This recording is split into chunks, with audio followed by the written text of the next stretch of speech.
Saya udah nggak takut ancaman. Mau dibunuh, bunuh aja. Mau mati, matiin aja. Tapi maaf, saya bilang begitu.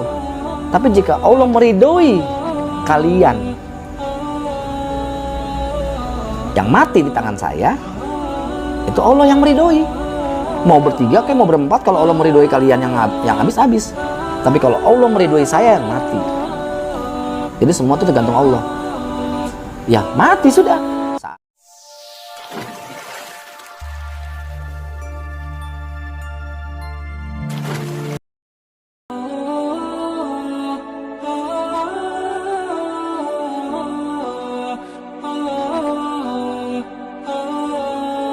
Itu Andrianus Sulistianto.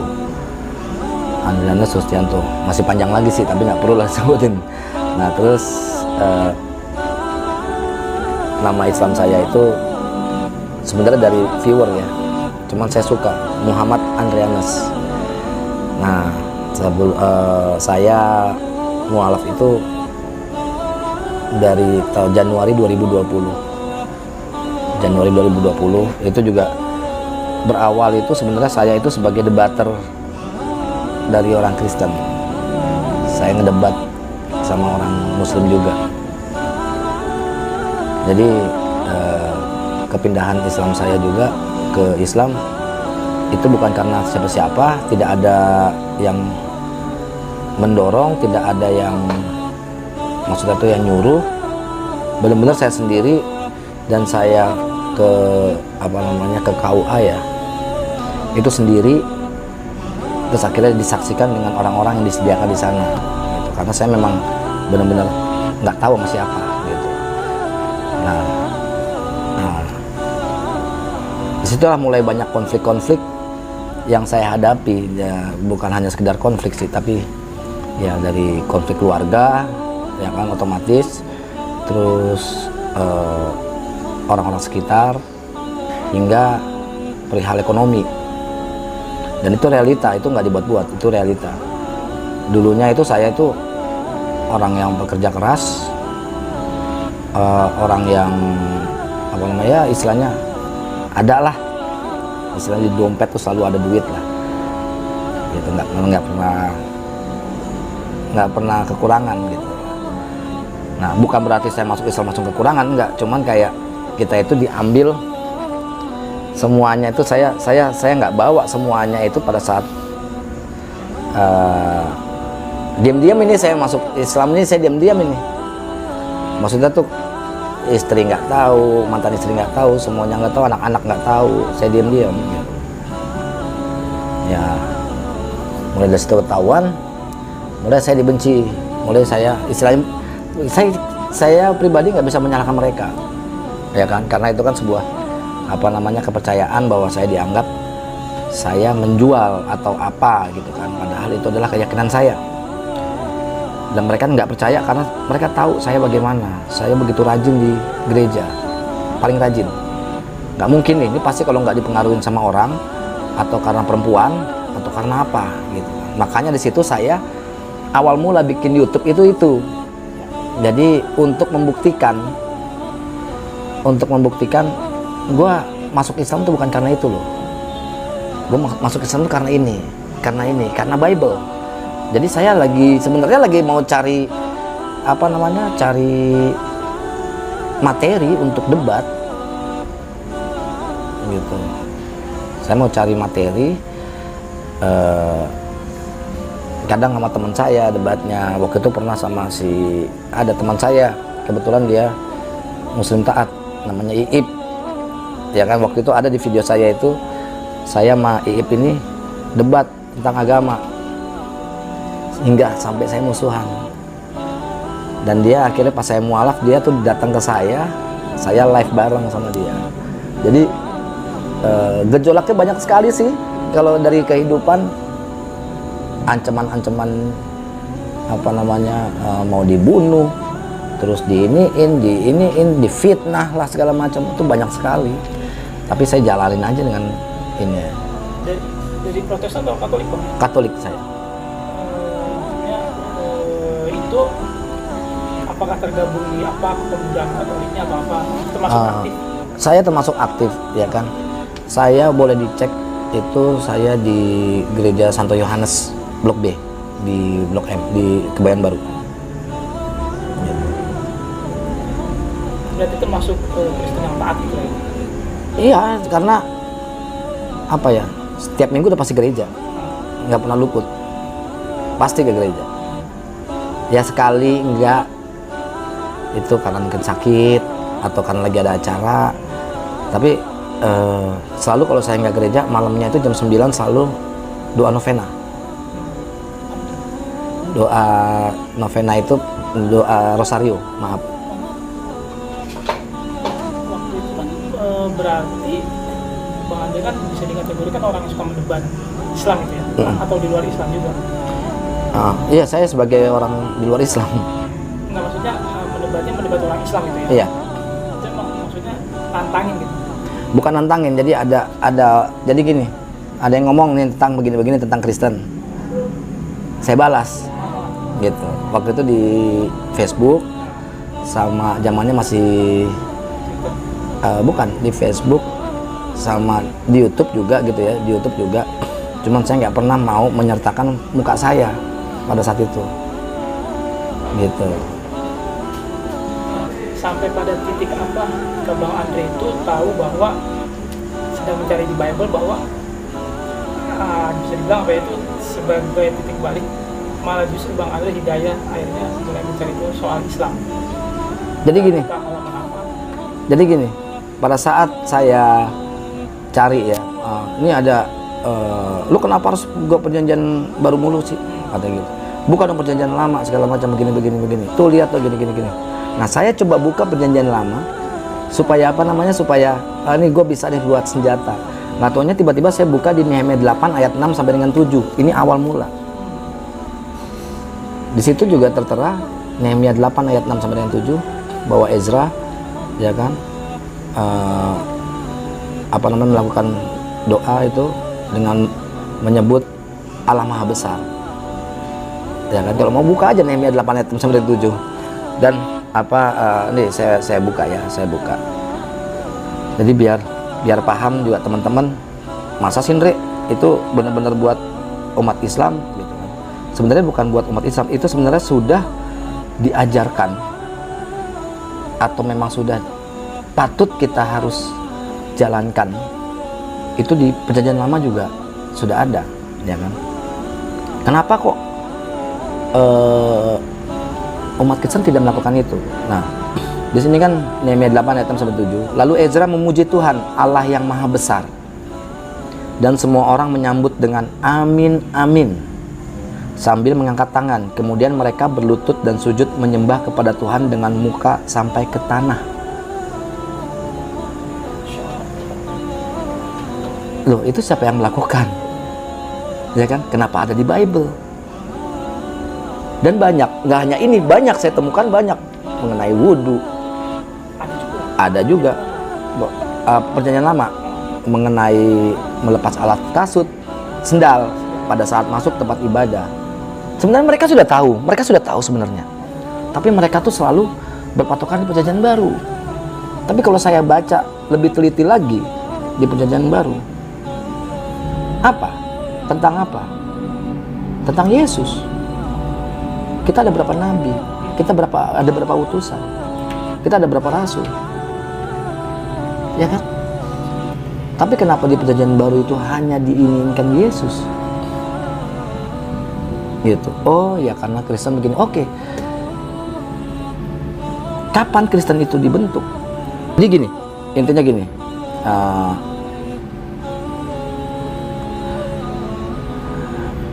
Barnabas dengan Saulus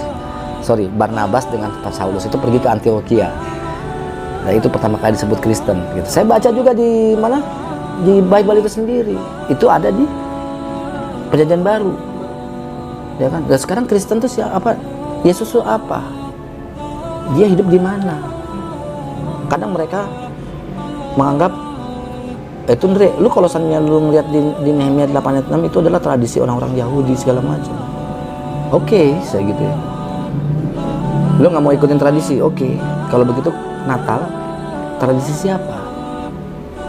Karena saya cari di Alkitab tidak ada Natal, tidak ada tanggal 25 Desember. Bahkan kan kenapa? Nah, Yesus lahir pun tidak disebutkan tanggal 25 Desember. Atau tahun apa gitu ya, yang merujuk ke 25 Desember. Tidak ada. Jadi, saya mempertanyakan dong, kalau gitu Natal apa? Salju, segala macam. Sinterklas, Sinterpit, apa gitu. Nah itu ikutin budaya apa? Budaya Eropa. Lu bisa mau ngikutin budaya Eropa, tapi lu nggak mau ngikutin budaya Yahudi, ya kan? Dia selalu nyebutin YHWH, YHWH, YHWH, misalkan begitu-begitu kan, selalu kan. Padahal itu adalah istilahnya ininya Yahudi. Katanya nggak suka sama Yahudi. Jadi bingung. Nah itu yang jadi pertanyaan buat saya. Saya tanya juga ke Romo, saya juga tanya ke mana-mana. Jawabannya ya imani aja, Andre. Nggak usah terlalu jauh. Lu nggak akan masuk, lu nggak akan mengerti. Kalau begitu segitu bodohnya saya. Percuma saya kuliah, percuma saya sekolah. Tapi hanya baca A, tapi dijemputnya C. Ngelihat saya tuh, maaf ya, ini dulu ya, saya tuh benci sekali sama Muslim. Kenapa? Pada saat yang terjadinya pertumpahan yang di Afghanistan, ya kan, bantai-bantain orang, dipenggal-penggalin segala macam, inilah itulah, kok ini jahat banget ya, kok Islam begini ya. Terus pemboman di 9/11 itu di WTC, wah gila ya. Oh jadi dibentuk pola itu, dibentuk sebenarnya, dan kita menyadari bahwa jahat sekali. Tapi pada saat saya benar-benar masuk ke dalamnya, memahami sebenarnya Islam nggak begitu. Ada yang jahat yaitu Muslimnya, bukan Islamnya. Tidak. Dan jangan berpikir orang Kristen nggak ada yang jahat. Nah, banyak, ya kan? Jadi saya orang kalau mau jahat ya itu Muslimnya, bukan Islamnya. Nah disitulah saya ngeliat, oh nggak taunya memang yang yang nyerang ini begini. Jadi saya pelajarin, oh nggak taunya nih Islam ini dijebak nih. Saya orangnya karakternya keras, Bang. Pertama memang awalnya saya hampir sebulan tuh saya diam. Saya nggak menunjukkan ke mereka. Jadi gini, cerita awal sebenarnya itu saya tuh benar-benar mualaf itu bulan Juli 2019. Ya. Bulan Juli 2019. Tapi saya nggak melakukan apa-apa. Nggak melakukan sholat, nggak melakukan apa-apa segala macam. Bahkan Desember pun saya sempat ke gereja. Saking sayangnya takut. Gitu loh. Sempet Natalan. Saking saya bingung, gue salah nggak ya masuk? Ngerti nggak? Saya nggak pernah sholat, nggak pernah apa segala macam, nggak. Itu bulan Juli setelah puasa, kalau nggak salah, saya lupa. 2019. Saya nggak pernah sholat, saya nggak pernah ini, nggak pernah. Ya kan? Nah, pada saatnya begitu, pas udah Desember, karena kepancing sama anak saya pada saat anak saya kan yang kecil ulang tahun November. Saya datang, terus tiba-tiba mereka tuh benci. Saya nggak bisa nyalain mereka ya. Ya kalau lu mau balik lagi ke kita, lu balik lagi ke Kristen. Wah, akhirnya saya pikirannya ke situ tuh. Aduh, gila, gua nggak mau kehilangan punya anak, Abang. Nah, gimana ngadepinnya? Anak-anak tuh udah nggak mau ketemu sama Abang, benci sama Abang, gimana kira-kira? Perasaannya gimana? Hancur kan? Bimbang, saya nggak ada yang bimbing saya, nggak ada. Saya nggak pernah soal, waduh, udah nggak pernah. Akhirnya pas Desember, habis Natalan, saya ngerasa bersalah. Saya nggak taunya kayak disuruh buka lagi tuh Bible, bukan Al-Quran, Bible buka lagi. yang nemuinnya tentang umat Islam terus. Ini ada apa ini tentang Islam? Maksudnya Islam yang jalanin terus. Udah deh, gimana caranya? Akhirnya saya coba ke masjid, liatin orang sholat. Terus saya dengar kumandangnya azan tuh kayaknya kok sejuk banget ya. Padahal dulu tuh bencinya bukan main. Kalau ada azan maghrib gitu, saya ya, nggak tahu yang lain, tapi saya. Terus saya ngambil handphone, saya gini, yang kecilin, risik. Dulu ya. Sekarang tuh kok pada saat lagi habis Desember tuh kayaknya kok dengerin azan tuh kayaknya kok gua tenang. Ini ada apa nih? Akhirnya saya coba saya balik lagi ke KUA. Saya minta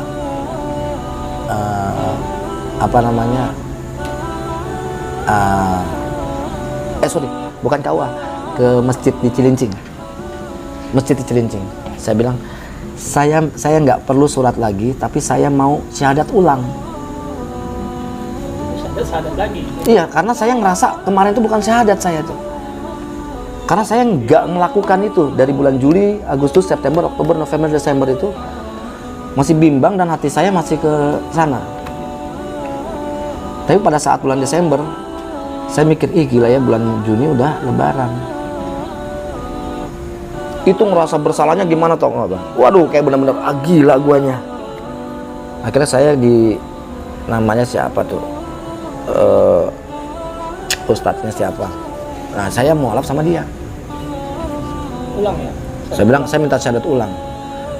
Yakin. Saya mau syahadat ulang. Nah, pada saat syahadat ulang, itu benar-benar kayaknya kayak badan tuh kayak gimana sih ya, susah juga untuk gambarinnya. Pas asyhadu alla ilaha illallah wa asyhadu anna muhammadar rasulullah, itu langsung kayak gimana gitu. Terus saya benar-benar nangis tuh, nggak berhenti di situ. Saya masa menyesal. Nah, di situ saya diajarin cara sholat, cara wudhu, ya kan. Buat baca doa niat wudhu, ini segala macam caranya, terus sholatnya, terus pertama tuh apa, doa iftitah segala macam. Dalam waktu 3 hari 4 hari saya langsung hafal sama surat-surat pendek. Jadi kayak yang ngebut itu sebenarnya bukan udah pelan-pelan. Otak saya ngebut, gue harus bisa sholat, gue harus bisa ini. Hari ini gue mau sholat, hari ini gue mau ini. Jadi saya kebut tuh. Iftitah, Allahu Akbar kabiru, walhamdulillah kasiru, semua saya hafalin. Terus Al-Fatihah, terus Rabbik firli warhamni wajburni warfani. Jadi saya ngapalin semuanya itu. Akhirnya sampai At-Tahiyatul, belum hafal At-Tahiyat yang terakhir. Sampai apalin ya kurang lebih sehari 2 hari. 2 hari, karena benar-benar niat banget. Gimana sih kalau niat? Gue harus bisa sholat. Gitu. Bahkan saya baca Ar-Rahman aja antara mungkin nggak sampai seminggu. Ar-Rahman apa?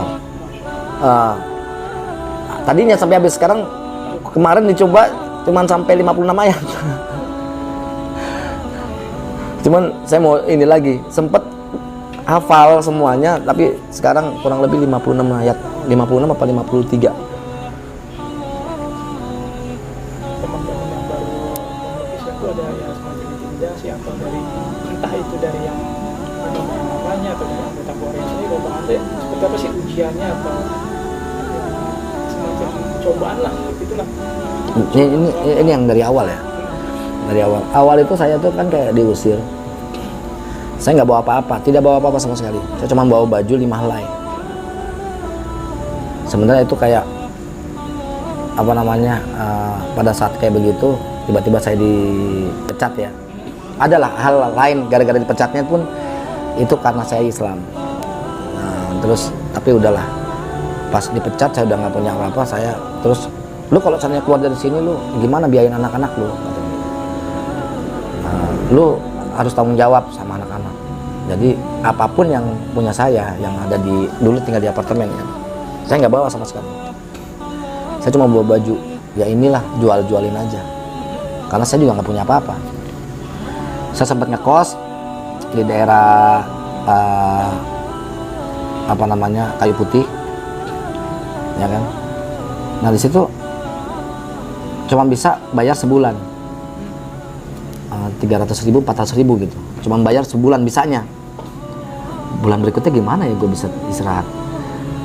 Ini udah jatuh tempo nih buat bayar. Iya, nanti sekalian bulan depan. Akhirnya saya nggak bayar. Sampai bulan ketiga saya diusir. Dapat dong 3 bulan saya. Jadi bukan licik, tapi 3 bulan dapat. Saya pindah, saya punya duit 400.000 lagi, saya kos.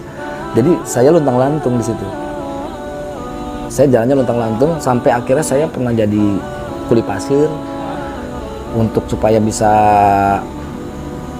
iya, di KBN ya, saya di KBN Tanjung Priuk. Kawasan Berikat. Hah? Kawasan Berikat. Yang apa namanya, penampungan pasir di KBN di Tanjung Priuk. Nah itu saya sebagai pengeruk pasir di truk. Jadi apa namanya, pasirnya dijatuhin ke truk, terus saya ngeruk, itu dapat 30.000 sehari, 30.000, 40.000, hanya 4 truk gitu dapatnya, karena banyak banget orang. Dan itu kalau bisa cuma 20.000 karena bersaing. Tapi ya udah, yang penting saya bisa makan dulu. Sampai segitunya sayanya, sampai kaki borokan gara-gara mungkin pasir itu ya. Sampai akhirnya saya nggak tahu mau tinggal di mana. Itu sampai bulan Agustus, September, Oktober, November 2020. Tapi saya tetap bikin YouTube. Saya tinggal di rumah teman saya bikin YouTube. Saya tinggal di sini bikin YouTube. Saya tinggal di sini bikin YouTube. Oktober sampai November 2020. Jadi ada namanya seorang YouTuber bantuin saya AdSense. Nah mulai dari situ November baru saya punya duit itu dari AdSense, walaupun nggak besar ya, cuman ada duit dari situ. Dan mulai teman-teman kristolog dan teman-teman ini membantuin saya untuk bisa semangat, dari viewer juga bantuin saya untuk bisa ini, sampai saya bisa bertahan sampai saat ini gitu. Saya melihat beberapa video Bang Andre ya belakangan yang mungkin bahasa saya atau bahasa Bang Andre mungkin ini untuk apa istilahnya, kalau dulu kan sering mendebat orang agama sebelah, kalau sekarang kan lebih membela Islam Bang Andre. Jadi kalau ada yang nyinyir sama Islam, Bang Andre itu maju kan. Iya. Itu maksudnya apakah yang memang ingin membalas budi, apa kemarin ini saya udah melakukan kesalahan, sekarang ingin kalau ada yang mendebat Islam saya ya silakan misalnya agama itu. Ya kayak begitu. Saya kayak menebus kesalahan sampai banyak yang ngancem ya. Jadi ada ini kisah nyata dan banyak saksinya di video saya, di wawancara yang lain juga begitu sama. Apa namanya, ada yang ngancem, saya nggak mau nyebutin etnis ya, coba pokoknya 3 orang. Saya nggak mau sebutin suku, pokoknya ini 3 orang. Itu pertama ngancemnya di komen. Saya bilang datang ke sini. Waktu itu masih di Caman tuh, di jalan Caman Raya nomor 32 apa berapa segala macam. Ini lokasinya di sini. Datang ke sini, saya ada. Jangan jadi pengecut, jangan hanya bisa komen. Baik, saya datang. 3 hari kemudian mereka datang bertiga. Saya yang komen ini nih, dia tunjukin nih saya. Oh, datang juga akhirnya. Saya bilang begitu, ya kan. Dia apa namanya, nggak masalah apa-apa duduk situ. Oh ya, terus gimana? Nggak, cuma buktiin kalau gue punya nyali, kata dia gitu. Jangan pikir gue nggak punya nyali. Saya balikin. Lu punya nyali? Iya. Nggak ngaca bro. Maksud lu apa? Yang ngasih alamat ke sini siapa? Saya. Yang nemuin Anda sendiri siapa? Saya. Kalian bertiga, saya sendiri. Yang punya nyali siapa? Jadi saya udah nggak takut ancaman. Mau dibunuh aja, mau matiin aja. Tapi maaf, saya bilang begitu. Tapi jika Allah meridhoi kalian yang mati di tangan saya, itu Allah yang meridhoi. Mau bertiga kayak mau berempat, kalau Allah meridhoi kalian yang habis. Tapi kalau Allah meridhoi saya yang mati. Jadi semua itu tergantung Allah. Ya mati sudah. Saya jihad, ya kan? Tapi saya bangga mati sama di tangan orang kafir ketimbang sama orang Islam sendiri. Saya bilang begitu ke dia, dan dia juga akhirnya ya cuma diam. Ya kalau bisa akhirnya slow, kalau bisa begini. Saya nggak bisa, kalau mau saya stop, mereka suruh stop. Nggak usah bahas Islam. Sekarang lu bilang gua nggak bener kan? Ya anggap aja gua nggak bener baca Bible, lu salah. Ya udah anggap aja salah. Anggap aja gua goblok, anggap aja gua tolol. Kenapa lu ngerespon? Kalau lu ngerespon namanya bener dong. Ya nggak? Lu respon balik, bikinlah video. Nah, udah. Saya pernah ada video saya kan, saya buka open room, ayo debat. Pernah nggak? Ada. Nggak ada yang masuk. Ngomong, ayo debat kita, ayo kapan sekarang? Iya. Saya ganti ke StreamYard, buka, ayo mana dia? Saya sebutin namanya, ayo. Kagak nongol. Ya nongol mah Dewa lagi. Ustadz Nandar, ya nongol. Mana yang debat? Nanti kalau ada yang datang, semua diam ya. Iya tenang aja, Andre tenang aja, kita nggak akan serang ini. Nanti kesannya kayak keroyokan dia. Kagak ada yang masuk. Gitu loh. Karena saya gini, maaf ini satu contoh aja ya. Nggak apa-apa ya durasinya nih ya. Ini satu contoh aja. Misalkan kayak, Andre, lu tuh nggak ngerti apa namanya amanat agung tuh, paham nggak lu? Oh paham. Amanat agung. Apa amanat agung? Bahwa pergilah ke semua bangsa-bangsa dan jadikanlah mereka murid-muridku. Kata Yesus begitu tuh. Pergilah semua bangsa-bangsa, jadikanlah mereka murid-muridku. Baptislah mereka dalam nama Bapa dan Putra dan Roh Kudus. Begitu kan? Iya betul. Tapi kenapa lu masih yakin di Islam? Oh tunggu dulu. Kenapa saya masih yakin di Islam? Di situ kata-katanya bahwa Yesus mengatakan, pergilah ke bangsa-bangsa, jadikanlah mereka murid-muridku, bukan hamba-hambaku. Baca. Sebenarnya Yesus sendiri mengatakan bahwa dia adalah guru, bukan Tuhan. Kenapa lu anggap hamba? Oh enggak, Andre, hamba dan murid sama. Ini lagi. Kayak gitu kan. Akhirnya kepancing di situ dianya. Ada video saya. Dari mana samanya? Itu menurut pola pikir kalian, hamba dan murid sama. Oh enggak, Andre, itu lu nggak mengerti dari tujuan maksud murid segala macam.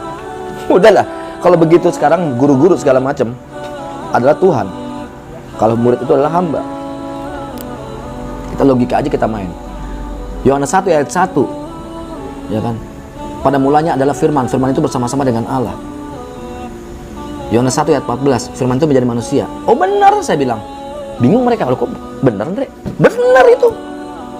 Sekarang saya tanya, Anda lahir berdasarkan firman atau enggak? Sekarang aku tanya sama abang lahir berdasarkan firman enggak? Allah berfirman, bang siapa Mar? Bang Niski. Allah berfirman, Niski engkau lahir. Apa namanya, embrionya yang diperintahkan sama Allah dia masuk, jadilah Bang Niski. Atas firman Allah. Tanpa firman Allah, Bang Niski nggak bisa jadi. Benar nggak? Benar. Firman itu pada mulanya adalah firman. Memang pada mulanya firman. Kalau Allah tidak berkata-kata, itu tidak jadi firman. Firman itu bersama-sama dengan Allah. Benar. Karena itu adalah perkataan Allah. Firman itu menjadi manusia. Benar. Jadi manusia kan? Berdasarkan firman. Jadi firman ini menjadi manusia. Kalau dianggap bahwa Yesus itu firman menjadi manusia itu adalah Tuhan, kalau begitu Bang Niski adalah Tuhan. Kita main logika loh Bang. Mereka nggak bisa jawab. Bahkan mereka bilang, Andre pola pikirnya salah. Aduh, salah di mana gua? Gua tanpa firman gua nggak akan lahir. Kalau Allah menjadikan lu nggak lahir, Andre nggak lahir.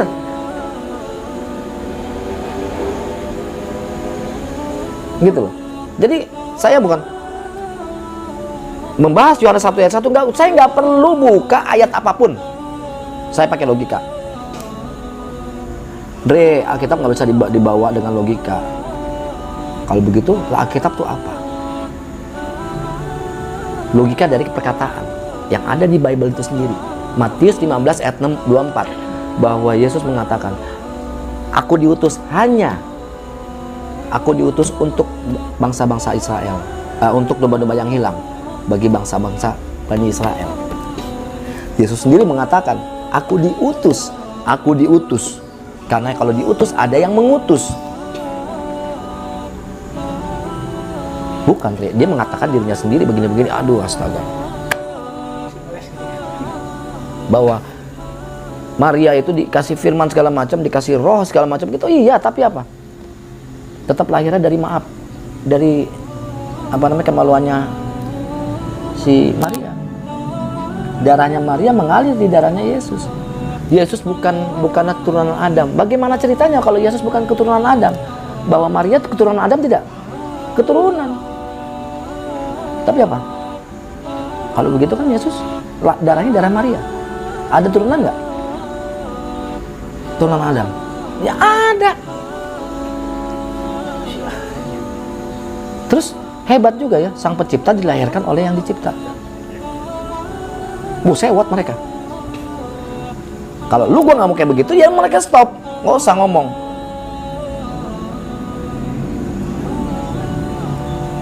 Ada tidak dari yang lawan debat Bang Andre itu akhirnya yang misalnya mencap syahadat juga?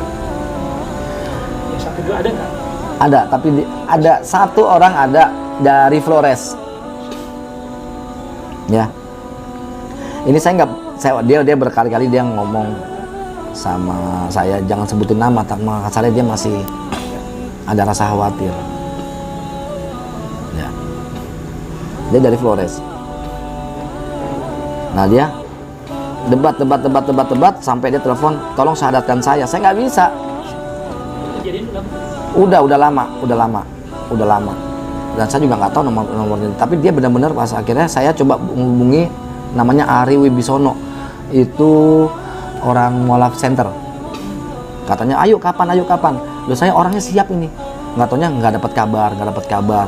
Akhirnya ya udah, saya anterin dia ke masjid terdekatnya saya dia minta syahadat. Dia orang Jakarta. Iya, tapi dia maksudnya turunan dari situ, dari Flores. Nah, tuh dia syahadat. Jadi dia itu viewer saya. Dia ketemu sama saya segala macam. Ngomongnya kasar. Tolong bang, ini masalahnya keluarga saya pasti nonton, teman-teman saya pasti nonton. Ya kenapa harus takut? Belum siap bang. Yang penting saya syahadat dan saya di hati saya seperti ini. Di hati saya pokoknya di hati saya udah Islam. Terserah kamu. Tapi ini saya tidak memaksa kalau kamu ini. Enggak bang, ya udah, saya anterin. Dia syahadat. Saya tanya mau live, jangan mau. Ya sudah.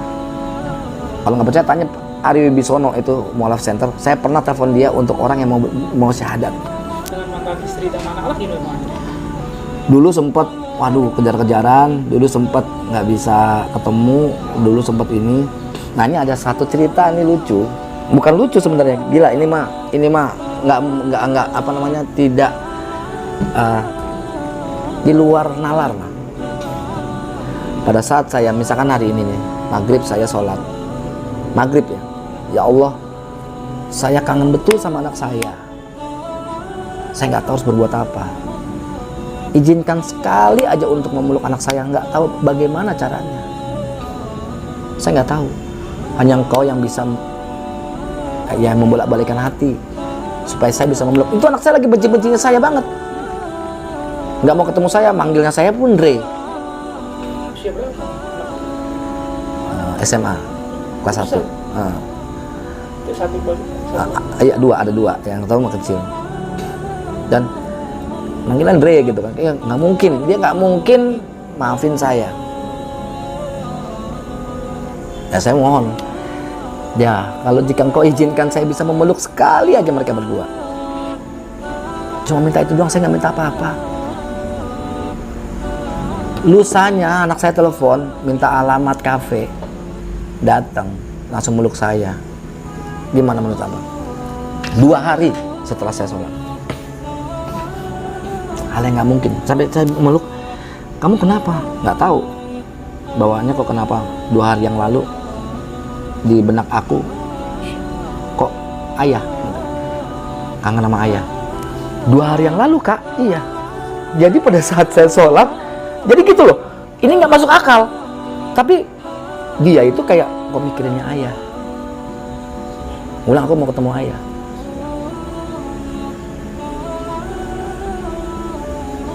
Lucu bang. Disitulah yang saya ini Allah ini nggak main-main. Kalau memang orang benar-benar niat tulus segala macam, dia akan bantu. Kayak gitu. Kalau hubungan baiknya gimana? Ya akhirnya sekarang alhamdulillah masih telepon-teleponan. Ya aku mau beli ini dong ya, mau beli jajan ini. Oh iya nih, aku kasih. Terus kemarin ulang tahun anakku yang kecil November, saya beliin tas segala macem. Jadi dia tetap tiap bulannya untuk sekolahnya dia. Saya lebih baik nggak makan, yang penting mereka bisa lah. Gitu. Ada perubahan nggak sih, Bang Andre, maksud saya gini, dari segi akhlak gitu ya, misalnya dulu Bang Andre tadi sempat bilang bahwa Bang Andre kan orang temperamen ya, ketika memeluk Islam ada perubahan tidak, baik ke anak, ke istri, atau ke lingkungan, atau ke orang? Jauh 180 derajat, bener-bener jauh. Oh saya orang yang kasar dulu, udah tahu dong karakternya, bertato segala macam. Badannya mungkin ini kurusan kali, dulu sempet gini. Apalagi saya punya bela diri, jadi apa namanya, jumawanya tuh ada saya. Sombong ya, sombongnya nggak kayak gimana biasa gitu, cuman kayak nggak ada takut-takutnya sama semuanya. Tapi sekarang saya juga nggak ada takut-takutnya semuanya, cuman beda gitu loh. Temperamennya saya makin berkurang ya kan. Bahkan saya sekarang lebih peduli sama orang, peduli sama orang gitu saya. Kalau menunjukkan akhlak ke keluarga, maksudnya ke istri, ke anak, atau ke saudara yang masih berbeda agama, seperti apa Bang Andre? Ada tidak pelajaran yang lebih penting dari Islam? Ini saya harus menunjukkan akhlak. Mereka kaget, ini bukan sifatun, Re. Yang biasanya kalau misalnya kita ngomong salah apa namanya, beda pendapat, biasanya lu langsung nyaut, enggak, gue mau begini, lu gue begini, nggak ada tuh gini gitu. Sekarang pas ada beda pendapat, tak, ya udah, kalau itu merasa benar ya udah. Misalnya ada yang fitnah saya, Dre, lu begini, ya, nggak apa-apa. Lu bangke misalkan, gitu misalkan, iya gue bangke. Kalau lu nggak suka, tidak terlalu direspon. iya, kalau lu nggak suka sama gue, jangan sama gue, sana, selesai kan. Sampai saya punya ini kan, misalnya, maaf, ibarat ya, anjing aja bisa jadi sahabat baik anjing, tapi sahabat baik bisa jadi anjing, saya bilang. Mungkin kasar, tapi realitanya seperti itu. Pada saat kita lagi susah, lu udah kayak gimana? Lu hanya mengerti dengan apa namanya, emosi lu, tapi lu nggak ngelihat ke depannya bagaimana. Siapa? Saya nolongin orang, terus orang-orang kayak begitu semuanya, ya nggak apa-apa, tapi jangan ngelihat di bagaimana saya dulu sama dia, gitu. Kayak gitulah sekarang. Tapi saya nggak peduli, udah santai. Lu nggak suka sama gua, monggo silakan. No, I don't care. Sekali, 2 kali, 3 kali, baru saya paling begitu. Gue kasih kesempatan sekali ya, 2 kali udah ya, 3 kali udah ya, 4 kali saya yang maju. Lu jual, gue beli. Jadi saya bukan jagoan. Jadi karena sekarang saya pikirnya saya udah bersama sama Allah sih. Oh, apa? Hah? Kalau apa udah ya? Udah, bener. Ya udah.